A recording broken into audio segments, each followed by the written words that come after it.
لعن الذين كفروا من بني اسرائيل على لسان داود وعيسى ابن مريم.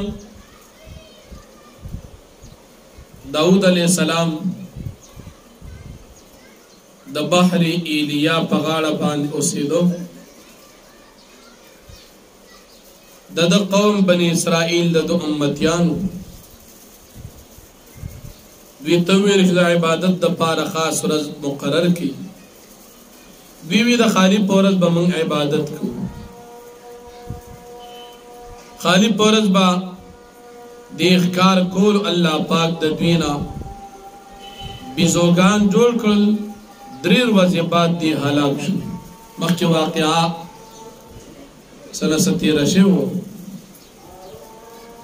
بیا الله رب العالمین فرمایي چې په دغه خلکو باندې موږ لعنت د داود علیه السلام او د عیسی علیه السلام په ژبه باندې په دې باندې لعنت موږ نازل کړو. پکار دا و چې دوی د دې ګناه د کار نه منع کړي شو. عیسی علیه السلام چې کوم امت رستو براشي دی بني اسرائیل د عیسی علیه السلام نه دسترخوان وغوښتو چې د ډوډۍ غوښې ډک دسترخوان پکار دی. عیسی علیہ السلام دا اللہ نے سوالو کو دسترخوان راغی لیکن دی بیا انکارو کو او دا عیسی علیہ السلام مخالفت او نافرمانی اکڑا. اللہ رب العالمین دا دوین بیا بیزوگان او خنزیران جوڑ کر. اللہ پاک دی باندے دا سے عذاب راوستو. نو پا دغی بنی اسرائیل باندے عیسی علیہ السلام پا جب باندے ہم لعنت اویلی شو. بیا دا علی کتاب اللہ پاک فرمائی چې دی به د کافرانو سره مینه ډیره ساتي د مؤمنانو سره به نه ساتي. حالانکه اهل کتاب د تورات انجیل والا خلق دي دی ته مسلمانان نږدې دي لیکن دی محبت د مسلمانانو سره نه کوي د کافرانو سره کوي. دا دوی هغه دشمني د اسلام ده. او بل الله پاک فرمایي چې دا اهل کتاب یهودیان د مسلمانانو خلاف په دشمنۍ کې د مشرکانو نم زیات دي. مسلمانانو سره 2 جماعت دشمنی ډیره کوي، یو يهوديان او بل مشرکان. او مسلمانانو ته په اهل کتابو کې نږدې چې ورسره مینه ساتي هغه کې دا عیسایان دي چې مسلمانانو سره مینه ساتي. په دې کې بعضې پیران دي، بعضې بزرگان عالمان دي چې هغوی په خپله باندې د مسلمانانو د نبی کریم صلی الله علیه وسلم سره مینه ساتي. لکه په دې عیسایانو کې یو جماعت د دې عیسایانو داسې و چې صحابه کرام هغوی ته هجرت وکړو د حبشي. دې صحابه کرامو کې حضرت جعفر رضی الله عنه د نبی کریم صلی الله علیه وسلم د طرز و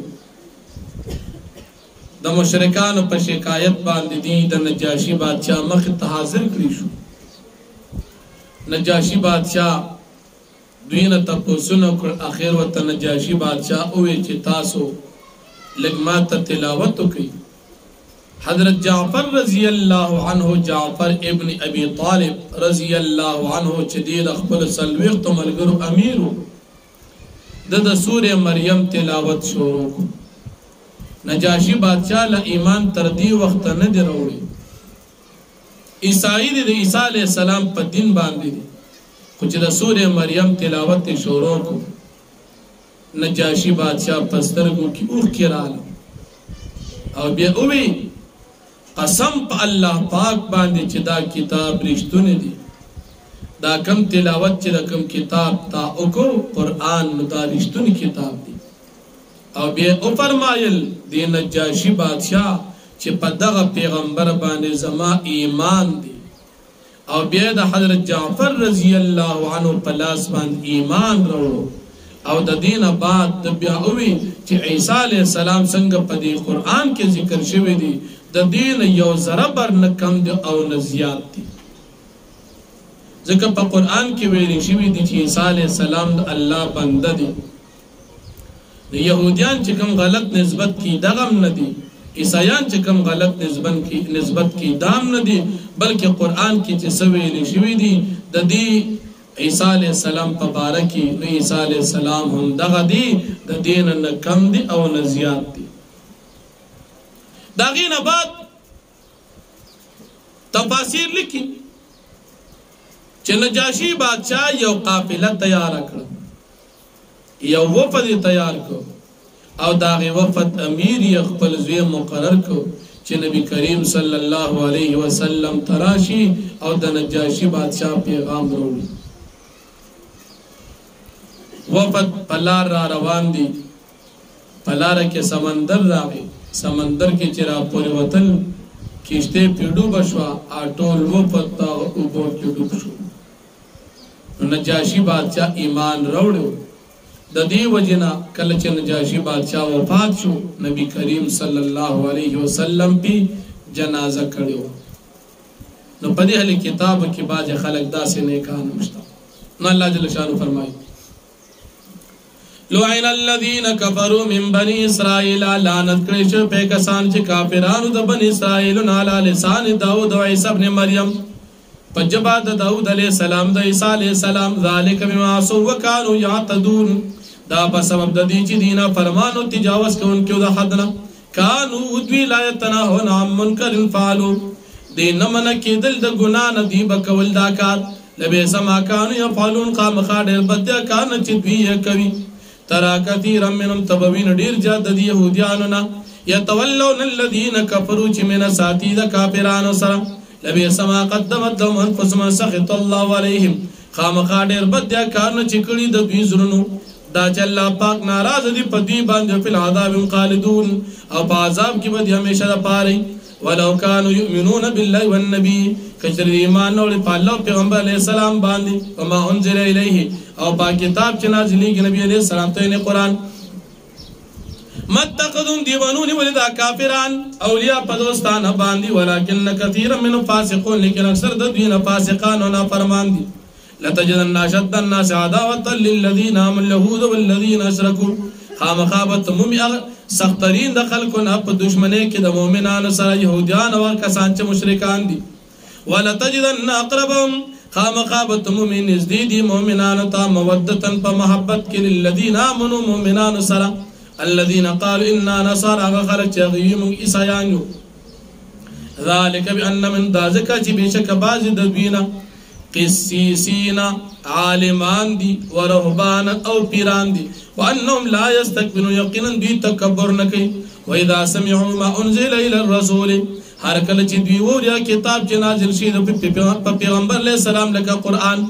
تراینم تبوینی د دوی سترګې تفیض من الدمع چې ډکې به بهیږي د اوښکو نه مما عرفوا من الحق د کدی او پیژند حق یقولون دی بوای ربنا ای رب زمنګا آمنا مونږ ایمان وروړي په دې پیغمبر او په قران باندې فاكتبنا مع الشاهدين پس موږ ولګا د گواہی ورکوونکو نه وما لنا لا نؤمن بالله سشوی دی په موږ باندې چې موږ ایمان نه وروړو په الله باندې وما جاءنا من الحق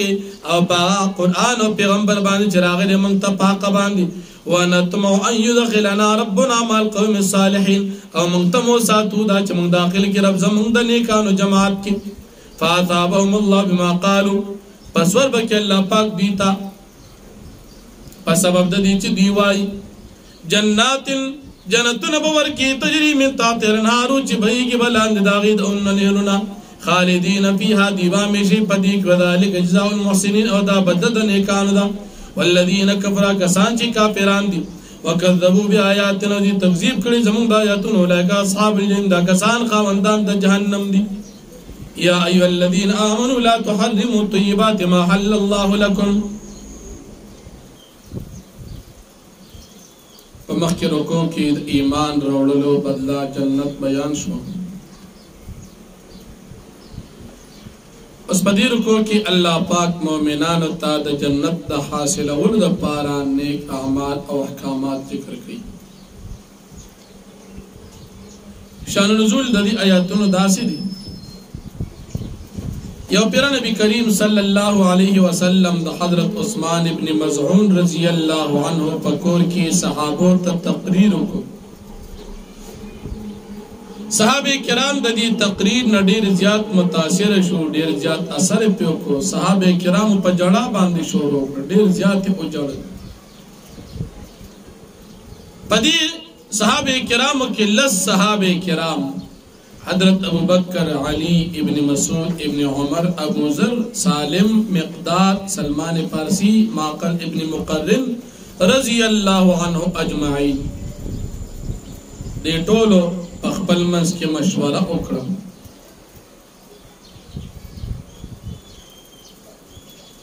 چې دا خو د جهنم هغه سخت احوال په موږ را روان دي نو موږ به ټوله شپه کې خوب نه کوو او دروازې به موږ ټول عمر روجې نیسو ټوله ورځ به روجه نیسو او ټوله شپه به موږ تهجد کوو خوب به نه کوو افطار به دروازې نه کوو په بسترو باندې مملاسته نه کوو غوښې او وازدې به نه خورو خوشبوئی به نه لګو خپلو بیبیانو سره به نزدېکت نه کوو د ټاټ جامې به اچو او دنیا به موږ پرېږدو خپل شرمګاهونه به کټ کړو او د الله پاک عبادت به شروع کړو صحابه کرامو چې دا خبرې وکړي الله پاک د آیاتونه نازل کړو چې اے مؤمنانو کم سيزونه چې حرام نه دي تاسو ولې په ځان حرام وي او داسې قسمونه تاسو مخوري چې پاغي باندې تاسو مؤاخذه بیا وشي بیا نبی کریم صلی الله علیه وسلم دې صحابه کرامو ته فرمایل چې الله پاک ما تکم دین را کړی دا يهودیت او عیسایت نه دي دا دین حنیف دی چې د يهودیت عیسایت نه ممتاز دی تاسو باندې د خپل نفسم حق شته زه ډیر زیات د الله نه یریږم زه روجې نیسم او کله نه نیسم د شپې کله ودکېږم او کله د شپې تهجد کوم بیبیانو سره نزدېکت کوم نکاح کوم دا زما طریقه ده څوک چې زما په طریقه باندې عمل کوي زما ملګری دی او څوک چې زما طریقه پرېږدي نو زما امتی نه دی نو الله پاک په دغه موقع د آیاتونه نازل کړو بیا د قسم دوه قسمونه دلته ذکر کیږي یو یمین لغوه او دویم یمین منعقده یمین لغوه دي ته وایي چې انسان عادت شوی د قسمونو وي امام شافعي رحمت الله علیه وایي دې ته یمین لغوه اسې وایي والله چې دا چلو شو والله چې هغه چلو شو دا وایي یمین لغوه ده امام سے فرمایي چې یمین لغوه دي ته چې انسان وایي یو کار ما کړی د حقیقت کې نه کړی یا یو کار وي نه مې د کړی حقیقت کې کړی خو دنه ایر وي دې قسم پر اشتیا خوري په خپل خیال کې دا یمین لغوه دی په دې باندې ګناه او کفاره نشته ویم یمینی منعقده دی په مستقبل زمانه کې چې انسان د کولو د کار یا د پرېښودلو د کار حکم وکړي قسم وکړي نو دې ته یمین منعقده وي لکه یو انسان قسم وکړي چې سبا ته به زه روژه نیسم دا قسم به دې اوس پوره کوي سبا به روژه نیسي که روژه ونه نیوله کفاره به ورکوي او یمین غموس دی ته چې انسان یو کار کړي یا نه کړي په دروغه قسم خوري دی ته یمین غموس وي دا غي د پاره دنیا کې کفاره نشتا البته دا غي د پاره توبه ده او د جهنم سزا ده په دروغه باندې قسم کول دا ګناه کبیره ده بیا چې کله یمین منعقده چا وکړو نو په د باندې د قسم د ماتولو نه بعد یہ با کفاره ورکی نو پا کفاره کی اول لسو مسکینانو باندی بدوٹی ما دمڑی گی دی ڈوڑے خوری یا با لسو مسکینانو تا یو جوڑا جامع ورکی او یا با یو غلام یا ونز آزاد کی اول دادی لسو مسکینانو تا ڈوڑے جوڑا جامع غلام یا ونز آزاد اول مسلمان اور کافر پکې برابر دي بیا کې یو انسان داسې وي چې دغه مخ کې طاقت د کفارې نه لري د ده دپاره بیا څلورم حصه کې کفاره دا ده چې دې به 3 روزې پرله پسې ونیسي درې روزي پر لپسې دا د قسمونو کفاره شو. د طعام په باره کې د مسکین مسله ذکر شو. جامې ورکول یا طعام ورکول مسکینانو له به ورکي، خو مسکینان به څوک وي؟ کم غریب له به ورکوي؟ اول شرط دا چې دا غریب به مسلمان وي. نو کفاره د قسم دا په غیر مسلم باندې نه کیږي. دویم شرط دا چې دی با سید خاندان ولنی. سید خاندان د حضرت علی صاحب، حضرت عباس صاحب، حضرت عقیل صاحب، حضرت جعفر صاحب رضی اللہ عنہم او د نبی علیہ السلام تر حارس د هغه بچو خاندان بنی دي ته سید او سادات ویل شي. دریم شرط دا دی چې دا پچا باندې ډوډۍ یا جامې چاله ورکوي نو دا به مالدار نی، غریب به وي. څلورم شرط دا دی چې دا به بالغان وي، په نابالغو باندې دا کفاره نه کیږي. پنځم شرط دا دی چې دا به صحتمند دي، بیمارانو باندې نه کیږي. شپږم شرط دا دی چې دا به بوډاګان ني، داسې بوډا چې د خوراک نه پریوتي، په دې باندې هم نه کیږي. او اوم شرط دا دی چې دوه ټیمه ډوډۍ ورکي نو دا به دوه ټیمه یو مسکین ته ورکي. داسې به نه چې یو ټیم یو مسکین ته او بل ټیم بل مسکین ته نه.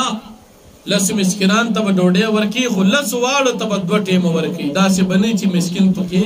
یو ټیم کې یو بل ټیم کې بل وي. دا د قسم کفاره ذکر شو. او بیا د شراب اخیرنی د حرمت آیت الله پاک نازل کړ. حضرت ابو هريره رضی اللہ عنہ فرمائی بلکہ حضرت عمر فاروق رضی اللہ عنہ اللہ جل شانہ نے سوال اللہم بین لنا فی الخمر بیانا شافیا فنزل. یا اللہ د شراب په باره کې موږ ته ښکاره آیتونه نازل کړه چې موږ په هغې باندې ایمان راوړو، عمل پرې وکړو. الله پاک د آیت نازل کړو یا ایها الذین آمنوا انما الخمر والمیسر تر اخره پورې. شراب متعلق مخکې درې آیتونه نازل شوي. یو دا چې ستاسو جوړوی یې د سنو، دویم دا چې پیدم پکې شته نقصان هم شته، دریم دا چې د مانځه ټیم کې مس کې، څلورم اخیرنی دا نازل شوی دی. د دې آیت نازلېدو سره شراب مطلقاً حرام وګرځېدل. شراب حرام دی.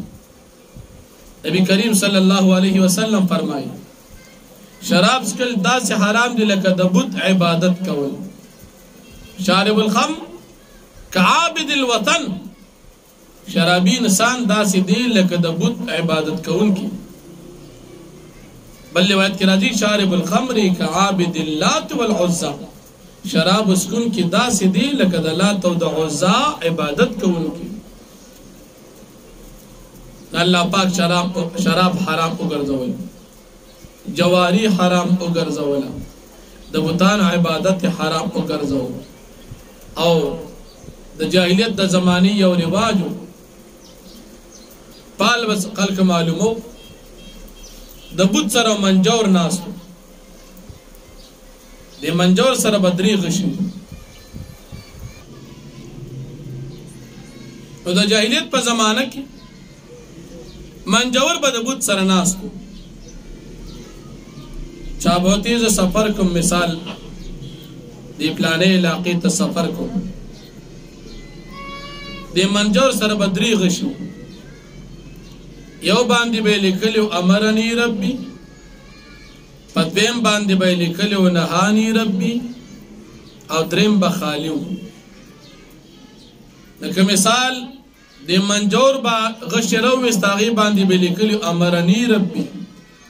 مطلب بدو چې د بت اجازت درکړي ز سفر وکم، بیا به د کافر سفر کو. دویم نهانی ربی، کدا به وروته نو د دې مطلب بدو چې د بت منکړي سفر مکه، بیا به سفر نکو. او دریم که خالی بروتن یو کال لپاره به دا سړی ایثار شو کال بعد به بیا د منجور لراغي او د سفر د پاره به دلته خپل پال ریستو الله پاک فرمایي دا د شیطان کارونه دي د دې نه ځان وساتئ بل دا شیطان ستاسو دشمن دی د ستاسو په منځ کې دشمنی اچي بغض اچي په جواره په شراب او تاسو د عبادتو نه منکئ تاسو دا شراب مسکی جواری مکوي او دا د بوتانو عبادت او دا پالونه پرېږدي شراب کې ډېر نقصانات دي شراب سره انسان عقل خرابېږي شراب سره انسان کې د زناور صفات پیدا کیږي شراب سره انسان د عبادت نه غافل کیږي شراب سره انسان د مال نه خلاصيږي شراب سره انسان دشمنی کې مبتلا کیږي شراب سره انسان دننه وجود ختميږي او شراب سره انسان د دنیا د کار روزگار نه خرابېږي بل شرابي انسان دا مرتکب د گناه کبیره دی شراب سکل حرام دی نن زمونږ استاد په دې وطن کې دا څومره وزیران غټسري مټسري اکثریت شرابیان دي اکثریت یو پیر یو دعا کې ناست یو خان راغی ستاسو د دې علاقې یو خان تاسو ټاله پټاله روان مرګر دمه چې دا ولي وې دې شراب تازه سکلي دي ځکه داسې کوړ روان دي داسې روان لکه سړی چې بل په دکه روان کړو الله پاک موږ وساتي غټ خان او غټ ګاډ ماډ ورسو حساب کتاب غټو بیا چې دوا ته کېناستو نه دوا ته سترګې پټېدې سات په سات په ډک مجلس کې داسې پوزیشن کې ناستو موږ په زړه خپه چې خدای پاک دوسو دا زموږ د مسلمانانو نمائندگان دي او دا غي حال دار چې شراب اوس کې بیا د ګرځېدون دي نن سبا اکثر د خانان مانان شراب شو د خپل یو فخر محسوسي چې ز پلان کې قسم شراب سکو د شراب په ځای کې د غوا او د سمات تسکینه ولا بهتري د شراب په ځای باندې کې د سپیا د خرید آتش او د سمات تسکینه بتیخي شراب سکي الله پاک دې موږ تاسو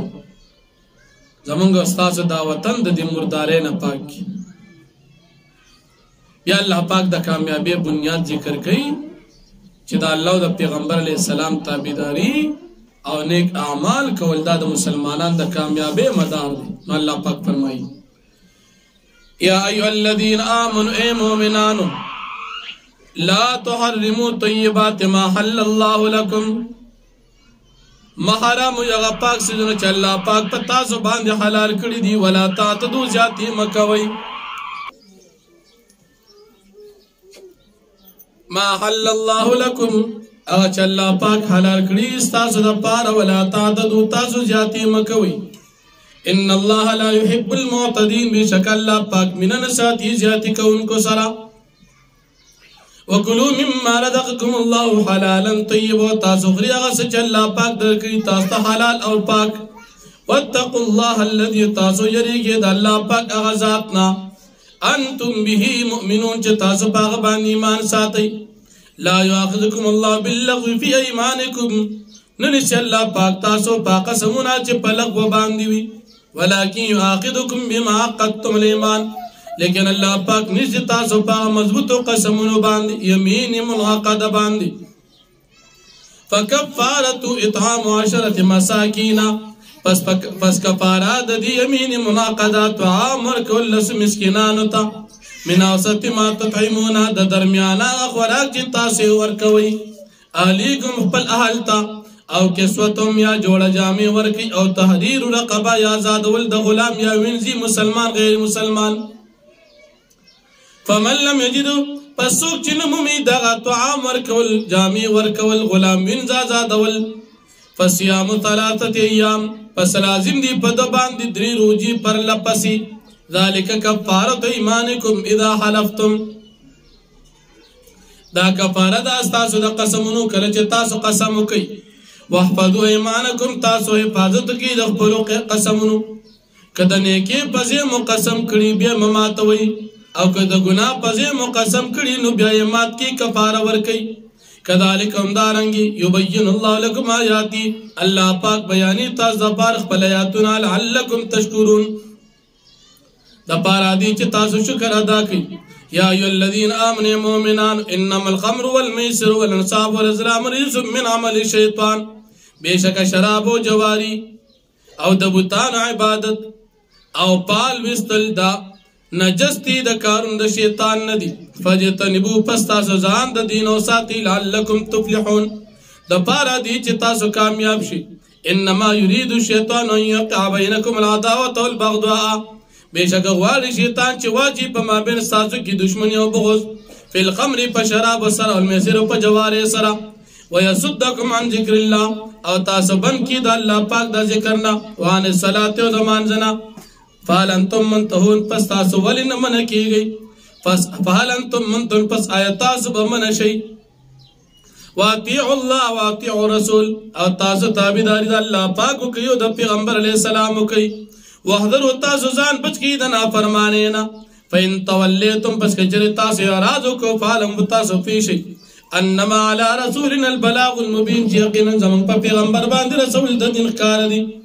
لیس علی الذین آمنوا نشته په مؤمنانو باندې هغه کسانو باندې چې ایمان وروړي دي وعملوا الصالحات عمل نه کړي د نیکۍ جناح ګناه پې نشته فیما په هغه څه کې طعمو چې هغې طعام خوړلی وي یعنې شرابو د حرمت نه وړاندې که شراب څښلي وي په هغې باندې هېڅ قسم ګناه نشته اذا متقوا کله چې وروسته تقوا اختیار کړي وآمنوا ایمان وروړي وعملوا الصالحات عمل نه کوي د نیکۍ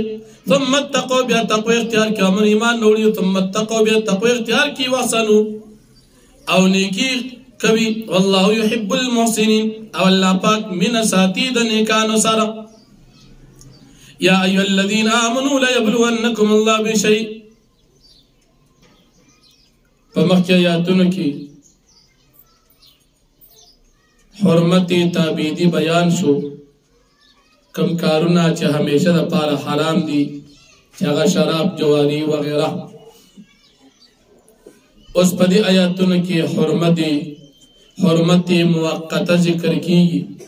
چې خاص وخت د پاره سيزونه په تاسو باندې حرام دي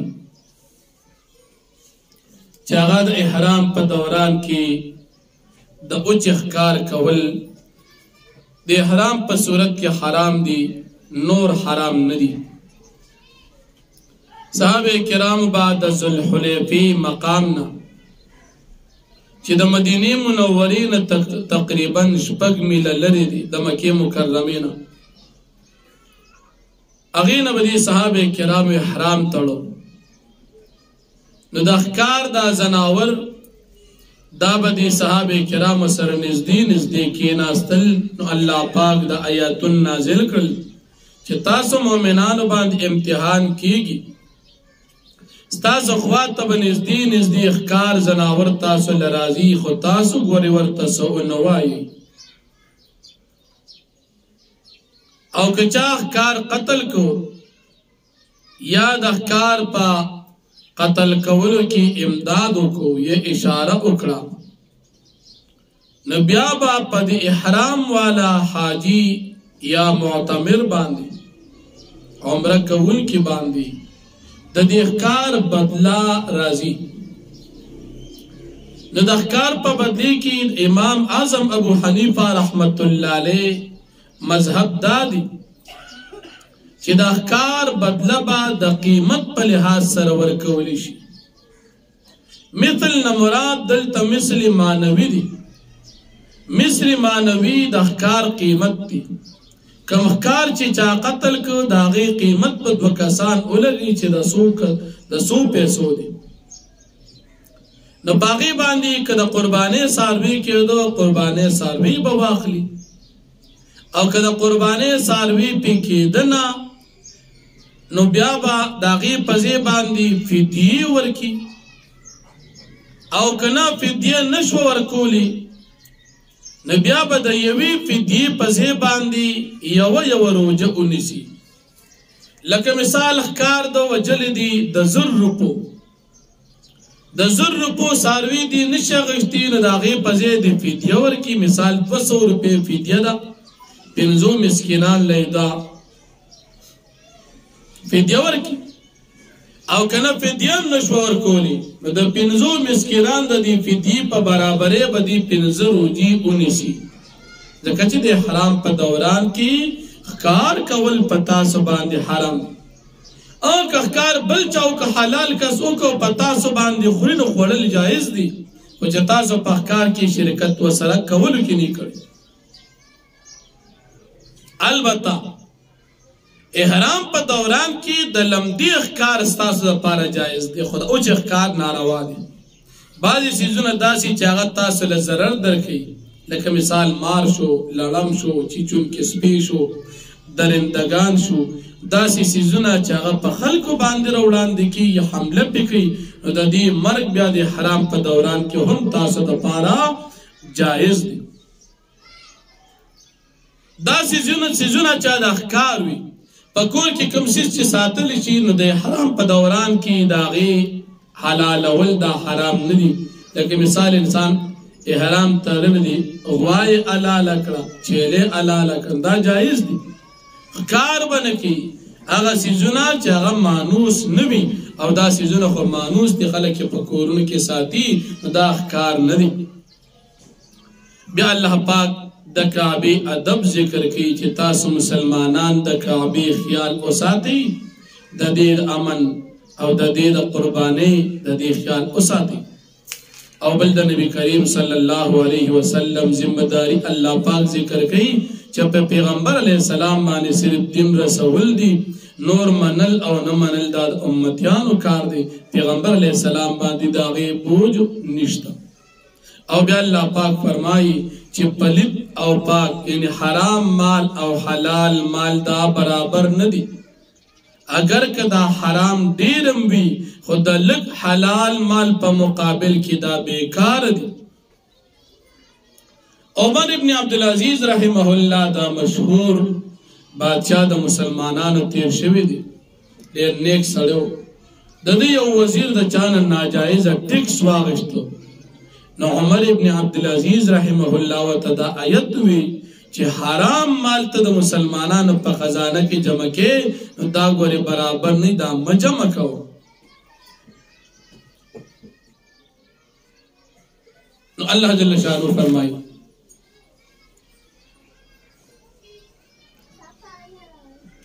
یا ایها الذین آمنوا اے مومنانو لیبلونکم الله بشیء من الصید، خامخا امتحان کی پتا سو اللہ پاک په یو څیز د ښکار تنالو ایدیکم ورماحکم چې رسیږي هغې ته ستاسو لاسونو ستاسو نیزې لیعلم الله من یخافو بالغیب، دپاره دي چې الله پاک ښکاره کړي هغه څوک چې هغه یریږي د الله نه په پټه باندې. فمن اعتدى بعد ذلك چا چې زیاتې وکړه پس د دې نه فله عذاب علیم، د دپاره دردناک عذاب دی. یا ایها الذین آمنوا لا تقتلوا الصید وانتم حرم، اے مومنانو تاسو مه قتل کړئ ښکار حالدار چې تاسو حرام کیئ. ومن قتل منکم متعمدا، او چا چې قتل کړه دا ښکار ستاسو نه په قصد باندې فجزاء مثل ما قتل من النعم، پس بدلا په برابر د هغې دا چې د قتل کړي د سارو نه ښکار نه. یحکم به ذو عدل منکم، فیصله به وکړي په دې باندې دوه عادلان ستاسو مسلمانانو نه هدیا په دې بوالې قرباني بالغ الکعبة چې رسیدونکي کعبې ته، کفارة طعام مساکین یا کفارات طعام د مسکینانو، او عدل ذلک یا برابر د دې سره صیاما لیذوقوا وبال امر، روجي نیول دي دپاره دي چې وڅکي دا ښکاري وبال د خپل کار. عفا الله عما سلف، الله پاک معاف کړي هغه پخواني چې کوم تیر شوي دي. ومن عاد، چا چې واپس یې وکړه فینتقم الله منه، پس الله پاک به بدله واخلي د ده نه. والله عزیز ذو انتقام، الله پاک غالب او خاوند د بدلې دي. احل لكم صید البحر، حلال استاذ دپاره ښکار د لمدي، و طعام او طعام د هغې متاعا لکم وللسیاره، ستاسو دپاره اسباب دي، د مسافرو دپاره دي، د پې دي. وحرم علیکم صید البر ما دمتم حرما، او حرام کړی شي په تاسو باندې ښکار او چې ترګ په حالت دی حرام کې. واتقوا الله الذي انتم به مؤمنون، او تاسو یریږئ د الله پاک هغه ذات نه چې تاسو الیه تحشرون دی الله پاک ته تاسو جمع کولی شئ. جعل الله الكعبة البيت الحرام قياما للناس ګرځول الله پاک کعبه بیت الحرام قياما للناس امن او بقا د خلقو د پاره